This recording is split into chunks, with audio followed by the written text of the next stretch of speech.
What's up, everybody? Hobby with Cage, brought to you by Arena Club and Bleecker Trading. Episode 250. I might go a little more than 5 minutes. Who knows? Maybe we'll go 6. Normally, when I say I'm going to go 5 minutes, I go 12. So we'll see what happens. But, thank you to everybody listening to this. Thank you everybody who's been, listening now for 250 solo episodes on this after doing 1,000 or so with, Luka, Tiger, LeBron. It's a funny thing to think about, right? Because you wouldn't be able to do this much content if you didn't have something to do content about. If you didn't have the hobby sustaining the content. And, in addition to being able to do sort of a weekly news update, I'm able to come on here and do 2-3 episodes a week, sometimes 1 episode a week. Depends on what life is giving me that week. And kind of talk about the hobby. And, it's funny. I call it, episode 250, the House of Cards. I'm really going to get a little deeper than that, if that's okay with you guys, because, the House of Cards, it brings with it just sort of an image of that. It's almost ready to fall, right? I mean, you think of a House of Cards as people are it's worse than the Three Little Pigs, right? Your brick house and, your house made of twigs, and then the house made of straw, and you got your house made of cards. Has got to be even worse. Like that's like the pig that they didn't even tell in the story, because one good gust of wind and it's going to fall over. I'm not trying to give that connotation, although I want to make sure that it's in the back of everybody's brain. You know what I mean? It is important to think about sort of the fragile nature of the market. But for me, the House of Cards, it's more about the human emotion behind all of this. And I ain't getting Brett stacking slabs. I'm not going to cry for you. I'm not going to really, get into the whole, that stuff. He's got his own lane there. And, that's a little too emotional for me. But I do want to kind of tap into, when you have a high flying market like we have, it's okay for you guys out there listening to this to question it. I question it. And I want to make sure you hear that from me. If the titles of the episodes alone aren't enough, I go from sell it all now and why I'm selling to, hey, maybe this is not a bullshit market. Maybe it is a bull market, or don't question it.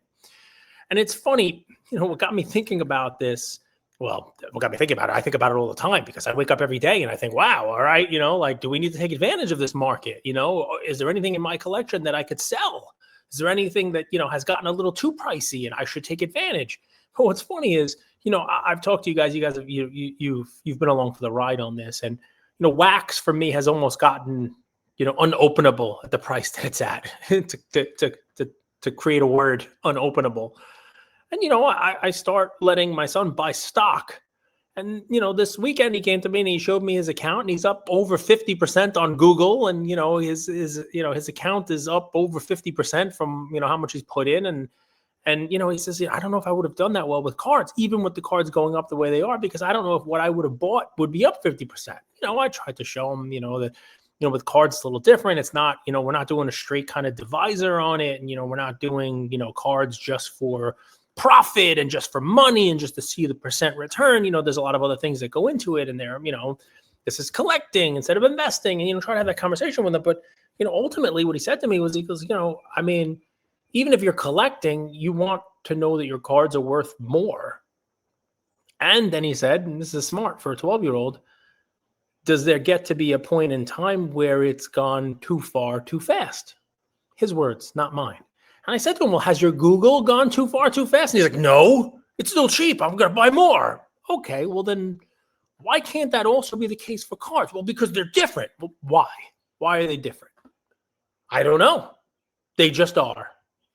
We're going to have to do a little better than that, right? We're going to have to do a little better than that on our own. But the general thought process, even though it's coming from a 12-year-old, it's the same. I got a 12-year-old mind just like you guys do as well. And I got to tell you, I wake up every day and I'm like, all right, is today the day? Should I be trying to sell some of this stuff? Should I be taking advantage of the auction market?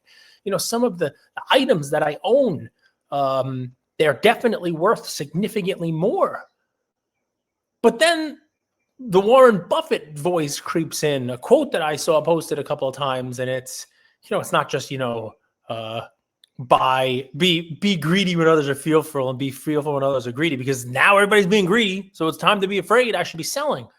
But He also said, because you can cherry pick Buffett quotes all you like, that selling your winners and keeping your losers is like trimming your flowers to water your weeds. I may have butchered that, but you get the point. If you happen to be in a card that is the right card, why are you going to sell that? Why? To hang on to the stuff that hasn't gone up? To hang on to the stuff that you don't really want? And really, whether it's high end, whether it's run, whether it's not, it brings me back to the old thing that now 1,250 episodes in, you guys have probably heard me say 100 times. It's okay to question the market. It's okay to question whether or not it is a house of cards and whether it's a house that's sustainable. I can tell you that I can do an episode on why the bull market is going to continue to run. I can do an episode on why I think there are some, cracks in the foundation of that house, let alone that it's built out of cards. And we can do both sides. It's fun to have that conversation, and maybe I'll do that, right? Maybe 251 will be why the bull market's sustainable, and 252 will be why it's all coming crumbling down. But the funny thing is that you don't know and I don't know. What you can do is kind of prepare for it with your own collection. And like I've said 100 times, now maybe more than ever a great time for you to do your own internal audit of your PC. For you to do that whole, remember we do it, let's just take a stack, move a stack over here, let's look at the stack and say, all right, this particular card, has it run a lot? Is it irreplaceable? Is it something that it does not matter that it's run? I don't want to sell it even for double what I paid, triple what I paid. The price that it's at now, I do not want to sell that card because maybe I can't get it back. Maybe I would miss it so much tomorrow that I would just have to go buy it. Maybe it's just one of those items that I know the price becomes a little less relevant. That profit, I don't need to lock it in. I don't need that money. If that's what you say about that card, move it into the pile, put that in the lock box, put that in the keep. If you're a Zion case guy, put it in a Zion case, put it wherever it is that in a stack. The next card, okay, this one's run a lot. There are a bunch of them out there. I see them selling pretty often. I saw one at a show last week and didn't buy it. I saw one at auction. There's a couple at auction, but it's still running. It's a great card. It's one I bought because I thought it would run.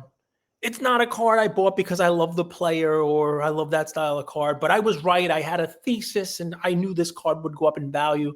Okay, maybe that's a card you move to this pile, the pile of let's lock in some profits. Let's not feel like we've missed the boat on some of these things. It's a hedge. Because maybe if you sell that card or the cards you put in this pile and you keep these cards, if the market goes up, great. You still got your awesome cards in this one pile over here. You've locked in some profits. Maybe you didn't get every dollar you could have. The market's going up, but you locked in some. You took some money.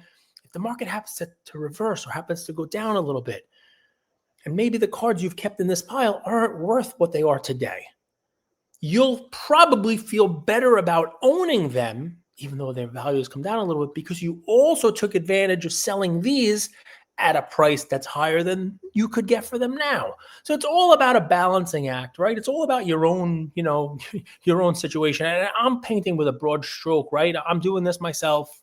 I really am. It's hard. It's hard to do.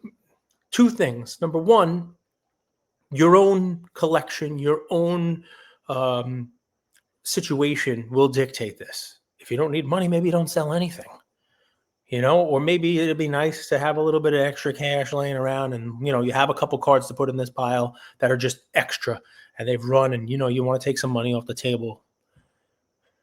Maybe the value of your cards have gotten so great that it's such a big percentage of your net worth. You want to fix that. You want to change that. Who knows? Your own situation matters. Maybe you don't need $1. Maybe you don't need any money. So you're going to keep it all anyway because you're not buying it because you care about a run up. All that's fine.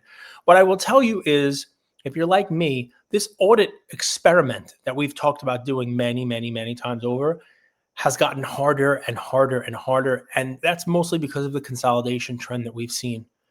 With this consolidation, those liquid cards, those assets that are easy to replace, they've gone up in value.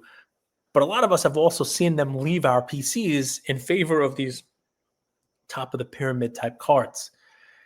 And if you're like me and you've done some of that consolidating, this audit becomes more and more difficult because card number 1 is going to be in the keep pile. Card number 2 is going to be in the keep pile. Card number 3. And, there's not that many cards because you've consolidated into less cards. And each one of those cards probably has a special meaning or a story to you about what you had to give up in order to get it and why it's special and why it's hard to replace or maybe impossible to replace. These audits become harder and harder. And trust me, I'm there. It's hard to even find stuff to sell, even though it's gone up in value. And that's a good place to be, I think. That's a good place to be as a collector, as an investor, as a whatever you want to call yourself. If your cards are ones that you don't want to get rid of, they're hard to replace because whether you realize it or not, those cards that you're putting in that pile, they're probably cards somebody else wants. And if it's hard to get it from you and they still want it, probably hard to get it from everybody. And that's in turn going to probably make the price go up. The whole market could come down and that could change it, but that's the fun of these audits. You wind up with cards that you're not going to want to part with. And if you don't want to part with it and somebody really wants it bad enough, they're going to have to pay your number for it. That's a fun little thing. Anyway, I think about this. I wanted to come on here, it's sort of a milestone episode 250. And just, it's less about, what's going on with the cards. And I could talk about Kevin O'Leary and Shine and the, Wonder Shine Index and what I think that means and, and the cards that they bought and some of the craziness that's going on in the space. And we could talk about the NFL and we could talk about, cards and quarterbacks and resurgences and, Daniel Jones. I mean, there's a million things we talk about: baseball, Aaron Judge, MVP, so many great things. That's what makes this hobby awesome. It makes my job here easy because I could just hit record and talk about anything. But today I wanted to kind of, I wanted to give a little deeper dive in for 250 to let you know, one of the things that I love the most about this hobby is how introspective it can be. And that sounds weird for someone like me who's out here talking to all of you. Putting myself out there is not really an introspective thing. But the hobby forces you to be introspective, whether the market is running or whether the market is cold. You're constantly looking at what you have, what you own, what you can add to it, what it may take from your collection to add something. The constant shifting of it and layering in on top of that market forces, external forces, changing of licenses that's coming soon. And it's fun. Remember to have fun. And whether this house of cards is built with the strongest foundation in the world and we're going to continue to see up, or whether this house of cards is just one strong gust of wind away from being blown over, you have the ability to kind of map out your own road here and build your own house of cards that's a strong one and can sustain those winds and those periods of a little bit of bad weather. And that's it. It's kind of what I do. It's kind of where my brain is, and I flip-flop more than probably anybody. And if you do as well, I want you to hear from me, someone who's been this for a long time and someone who's not going anywhere. It's natural. It may even be the fun part of the hobby. I'll talk to you guys soon. That's a fun one. 250 of these. Thank you to Arena Club. Thank you to Bleecker Trading. And thank you to you guys. Because if you didn't listen, I would just be talking to myself. I'll talk to you guys soon. Take care, everybody.